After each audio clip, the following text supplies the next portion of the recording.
I've had 2 clients today that have requested that I review the emotional freedom technique, or tapping.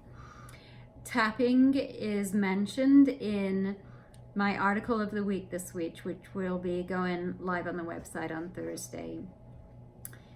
In the emotional freedom technique, or tapping, I'm going to refer to as EFT, and this video is not a comprehensive how-to. It's a quick review and a quick demonstration of how it works. And this is something that you can absolutely learn yourself, just like you can teach yourself how to do a cognitive behavioral therapy thought log.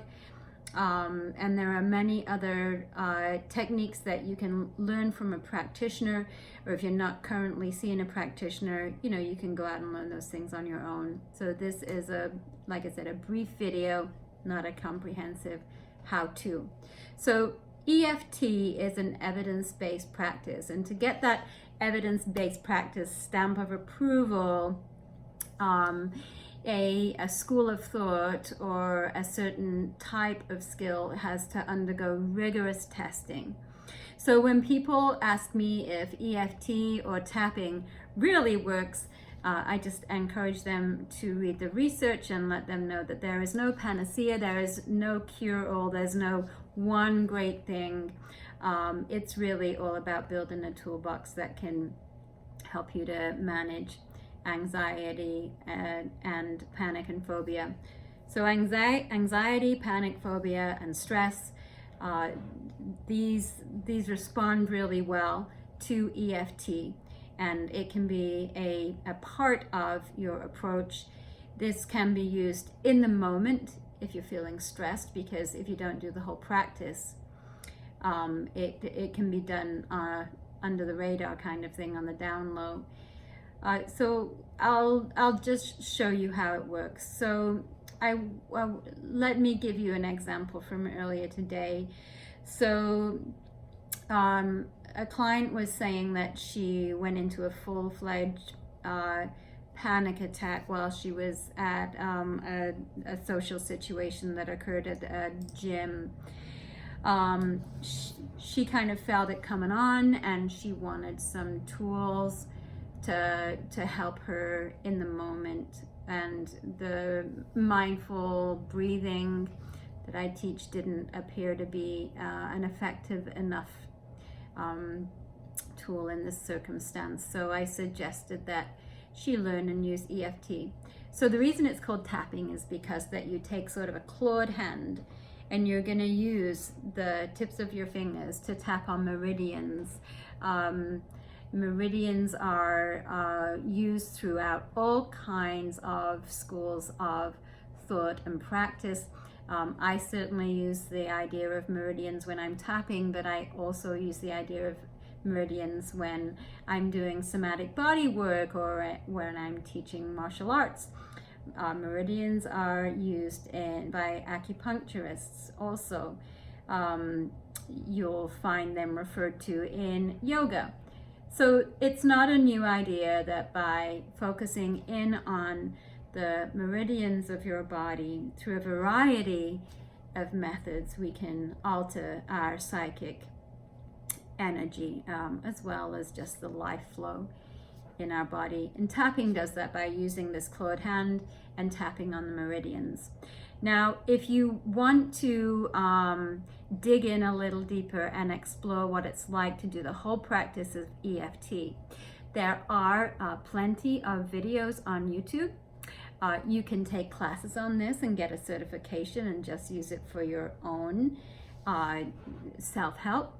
Or, you can see various practitioners, and the best way to find an EFT practitioner is to Google that, or get a referral based on somebody that has seen a practitioner that does EFT. So here's what it does. There are various meridians in your body, but if you want to do this in a social situation, or when you're feeling like panic is coming on, or when your anxiety is high, you can just use 2 meridians. And a meridian, for the purpose of our conversation today, is going to feel like a little indent. So if you bring your finger over across the collarbone and you follow that bone to the end. And if you press down with a little pressure, you'll find that there's like an indentation, almost where the tip of your finger can like fit nicely down there. That's a meridian. That's one of the meridians that you can use that clawed hand to tap on. And you know, you can kind of do that absent-mindedly, right? You're not making a big show. It's not like you're sitting in your meditation posture. You can do this really without drawing a lot of attention to yourself. And I love this meridian point if I'm feeling anxious when I'm driving. For instance, I've got a lot of speaking events coming up and I've got a lot of long drives. I'll probably be tapping on this meridian quite a bit. The meridian that you don't want to tap on while you're driving, by the way, is this karate chop one, because then there's gonna be no hands on the wheel unless you have a self-driving car, which most of us don't. So this one is great for if you're driving and you're feeling anxious. And this karate chop point, can you see that? Karate chop, boom. Okay, so you take your hand, there are meridians all the way down here, and then you just use that clawed hand. It's very simple. Of course, things can be as simple or as complex as we make them.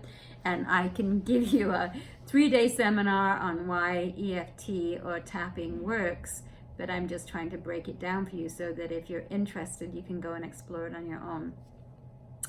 EFT is not just about changing the energy centers of your body by tapping on the meridians. It incorporates breathing and it incorporates a focused, wise mind, because as you're tapping, you're going to repeat a phrase, and this is a standard phrase.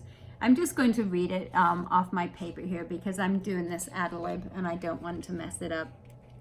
So the phrase is, even though I'm anxious about such and such today, I deeply and profoundly love myself. So you would do this in a very focused, intentional way, and you would tap on either one of these meridian points. Remember, if you're doing the full practice, you've got meridian points all over. But to shorten it, you would tap on maybe just 2. So even though I feel freaked out about having a panic attack today, I deeply and profoundly love myself. You would give yourself about 5 passes over whatever meridian point that you're doing, and you would continue to repeat that soothing statement that's very self-affirming and validating, which is a lot better than, why the fuck can't I do this without panicking anymore, right? I mean, that's how we do talk to ourselves sometimes if we don't catch that and cut it off. So I want you to nip that negative self-talk in the bud. And when you're catching yourself before you're on the edge of panic or you're experiencing a lot of intense anxiety, come to your meridian points and say to yourself, even though I'm freaking out about having a panic attack, I deeply and profoundly love myself. And there's various reasons why this works, but one of the reasons is that you're incorporating things that stand alone as very effective practices. Mindfulness or awareness, relaxed breathing, and soothing self-talk. And all the while you're performing a physical action, which the research says is diverting negative energy. Good luck with that. Very short video, lots more to explore on EFT or tapping, but I wanted to give you the 101. Have a great day.